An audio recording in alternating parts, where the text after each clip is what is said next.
ನಮಸ್ಕಾರ. ಮೊದಲಿಗೆ ನಿಮಗೆಲ್ಲರಿಗೂ ನನ್ನ ಯೂಟ್ಯೂಬ್ ಚಾನಲ್ಗೆ ಸ್ವಾಗತ ಸುಸ್ವಾಗತ. ನಮಗೆಲ್ಲರಿಗೂ ಗೊತ್ತಿರುವ ಹಾಗೆ ಭಾರತ ಮತ್ತು ಪಾಕಿಸ್ತಾನದ ಮಧ್ಯೆ ಯುದ್ಧವು ನಡೆಯುತ್ತಾ ಇದ್ದರಿಂದ IPL 2025 ಈಗಾಗಲೇ ಸಸ್ಪೆಂಡ್ ಮಾಡಲಾಗಿತ್ತು.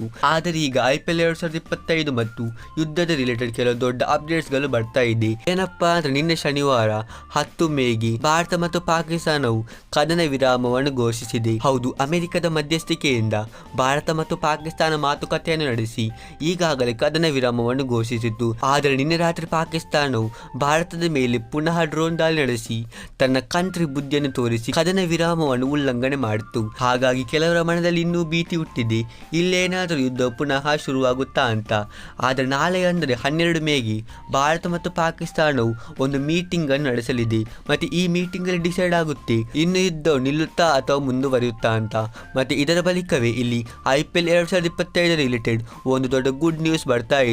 ಹೌದು, IPL ನ ಚೇರ್ಮನ್ ಅವರು ಈಗಾಗಲೇ ಹೇಳಿದ ಪ್ರಕಾರ IPL ಇನ್ನು ಬರುವ ಒಂದು ವಾರದಲ್ಲಿ ಶುರುವಾಗುವ ಎಲ್ಲಾ ಲಕ್ಷಣಗಳು ಕಾಣಿಸ್ತಾ ಇದೆ. ಹೌದು, ಈಗಾಗಲೇ ಎಲ್ಲಾ ವಿದೇಶಿ ಆಟಗಾರರು ಭಾರತವನ್ನು ತೊಲಗಿದ್ದು ಅವರೆಲ್ಲರೂ ತಮ್ಮ ತಮ್ಮ ಕಂಟ್ರಿಗೆ ಮರಳಿದ್ದಾರೆ. ಆದರೆ ಈಗಾಗಲೇ ಬರುತ್ತಿರುವ ರಿಪೋರ್ಟ್ಸ್ ಪ್ರಕಾರ ನಾನು ನಿಮಗೆ ಇಂದಿನ ಈ ವಿಡಿಯೋದಲ್ಲಿ ತಿಳಿಸಿಕೊಡುತ್ತೇನೆ IPL ಇನ್ನು ಯಾವ ಡೇಟ್ಗೆ ಸ್ಟಾರ್ಟ್ ಆಗುತ್ತೆ, ಅದರ ಹೊಸ ಶೆಡ್ಯೂಲ್, ಡೇಟ್, ವೆನ್ಯೂ ಇದೆಲ್ಲ ಯಾವಾಗ ಔಟ್ ಆಗಲಿದೆ ಮತ್ತು IPL 2025 ಫೈನಲ್ ಯಾವ ಒಂದು ವೆನ್ಯೂ ಅಲ್ಲಿ ಯಾವ ದಿನದಂದು ನಡೆಯಲಿದೆ ಅಂತ.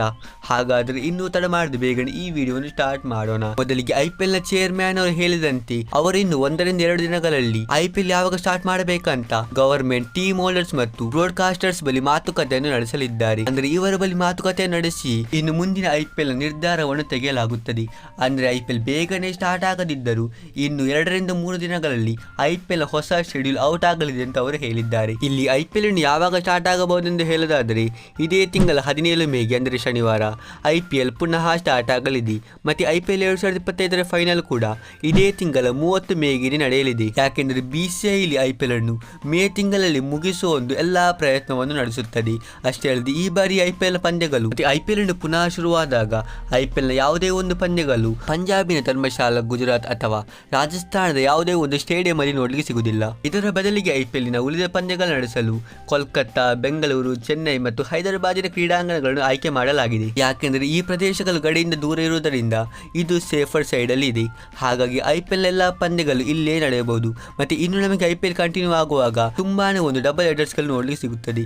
ಹೌದು, IPL ಅನ್ನು ಬೇಗನೆ ಮುಗಿಸುವುದಕ್ಕಾಗಿ BCCI ದಿನಕ್ಕೆ 2 ಪಂದ್ಯಗಳು ನಡೆಸಲಿದೆ. ಅದರ ಪಂದ್ಯವು ಯಾರ ಮಧ್ಯೆ ನಡೆಯಲಿದೆ ಎಂದು ಹೇಳೋದಾದ್ರೆ ಅದು ಬಂದ್ಬಿಟ್ಟು ಮುನ್ನೆ ರದ್ದಾಗಿದ್ದ ಡೆಲ್ಲಿ ಕ್ಯಾಪಿಟಲ್ಸ್ ಮತ್ತು ಪಂಜಾಬ್ ಕಿಂಗ್ಸ್ ನ ಪಂದ್ಯ ಮಧ್ಯಾಹ್ನ 3:30ಕ್ಕೆ ನಡೆಯಲಿದೆ. ಮತ್ತೆ ಸಂಜೆ 7:30ಕ್ಕೆ RCB ವರ್ಸಸ್ LSC ಪಂದ್ಯವು ನಡೆಯಲಿದೆ. ಸೊ ಇದು ಬಂದ್ಬಿಟ್ಟು IPL 2025 ಸಂಪೂರ್ಣ ಮಾಹಿತಿ. ಮತ್ತೆ ಈಗಾಗಲೇ BCCI ಅವರು ಎಲ್ಲ IPL ಫ್ರಾಂಚೈಸೀಸ್ಗೆ ತಮ್ಮ ಎಲ್ಲ ಓವರ್ಸೀಸ್ ಆಟಗಾರರನ್ನು ಭಾರತಕ್ಕೆ ಪುನಃ ಕರೆಯಲು ಹೇಳಿದ್ದಾರೆ. ಈ ನ್ಯೂಸ್ ಅನ್ನು ಕೇಳಿ ಎಲ್ಲ ಕ್ರಿಕೆಟ್ ಅಭಿಮಾನಿಗಳಿಗೆ ತುಂಬಾನೇ ಖುಷಿಯಾಗಿರಬಹುದು. ಯಾಕೆಂದರೆ ಒಂದು ಕಡೆಯಲ್ಲಿ ಯುದ್ಧವು ನಿಂತಿದೆ ಮತ್ತೆ ಇನ್ನೊಂದು ಕಡೆಯಲ್ಲಿ IPL ಕೂಡ ಒಂದು ವಾರದಲ್ಲಿ ಶುರುವಾಗಲಿದೆ. ಮತ್ತೆ ನೀವೇನಾದರೂ ನನ್ನ ಯೂಟ್ಯೂಬ್ ಚಾನಲ್ಗೆ ಹೊಸಬರಾಗಿದ್ದರೆ ನೀವು ಬೇಗನೆ ನನ್ನ ಯೂಟ್ಯೂಬ್ ಚಾನಲ್ ಸಬ್ಸ್ಕ್ರೈಬ್ ಮಾಡಿ, ಈ ವಿಡಿಯೋವನ್ನು ಕೂಡ ಲೈಕ್ ಮಾಡಿ. ನಾವು ಸಿಗೋಣ ಹೀಗಿನ ಮುಂದಿನ ಇಂಟ್ರೆಸ್ಟಿಂಗ್ ವಿಡಿಯೋದಲ್ಲಿ. ಅಷ್ಟರವರೆಗೆ ಬೈ ಬಾಯ್.